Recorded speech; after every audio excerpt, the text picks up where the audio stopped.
आता आम्ही आलेलो आहे उदयगिरी गुफा बघायला। गुफांची माहिती व्हिडिओ मध्ये दिलेली आहे, व्हिडिओ शेवटपर्यंत बघा। ही आहेत उदयगिरी गुफा आणि खंडगिरी गुफा। या गुफा भारताच्या प्राचीन इतिहास आणि कलेचे महत्त्वपूर्ण उदाहरण आहे। उदयगिरी आणि खंडगिरी या दोन टेकड्यावर एकूण अनेक गुफा कोरलेल्या आहेत। उदयगिरी गुफा प्रामुख्याने जैन धर्माशी संबंधित आहेत। या गुफांचा उपयोग जैन साधूंना ध्यान, निवास आणि उपासनेसाठी केला जात आहे आणि राजदरबार, उत्सव व दैनंदिन जीवनाची दृश्ये कोरली आहेत। या गुफांमधील शिल्पांमधून त्या काळातील सामाजिक, धार्मिक आणि सांस्कृतिक जीवनाची माहिती मिळते। गुफांची रचना साधी असली तरी ती अत्यंत कलात्मक आहे। उदयगिरीतील सर्वात प्रसिद्ध गुफा म्हणजे राणी गुफा।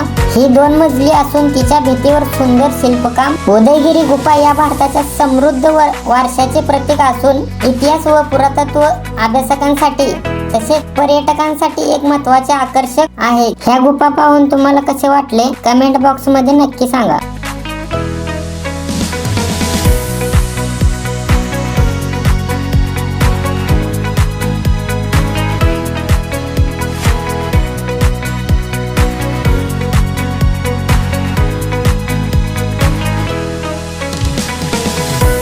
तर मित्रांनो, गुफा बघून झालेले आहेत, तर आम्ही आता इथून पुढे जाणार आहे लिंगराज मंदिरला।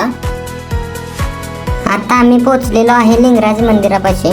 हे मंदिर भगवान शिवला समर्पित आहे आणि जवळजवळ 1000 वर्षे जुने आहे। लिंगराज मंदिराचं हे मेन द्वार आहे। मित्रांनो, हे आहे भुवनेश्वरचं सर्वात प्रसिद्ध मंदिर लिंगराज मंदिर। आता आम्ही आलेलो आहे राम मंदिरामध्ये।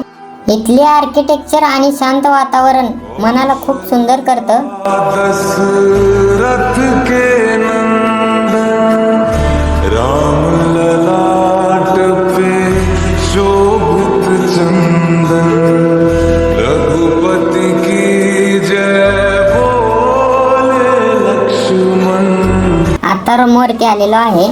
आज रात्री रूम वरती स्टे करून उद्या सकाळी पुरीसाठी निघणार आहे। ब्लॉग शेवटपर्यंत पहा। हा ब्लॉग आवडला असेल लाईक, कमेंट, सबस्क्राईब नक्की करा। भेटू दुसऱ्या ब्लॉग मध्ये।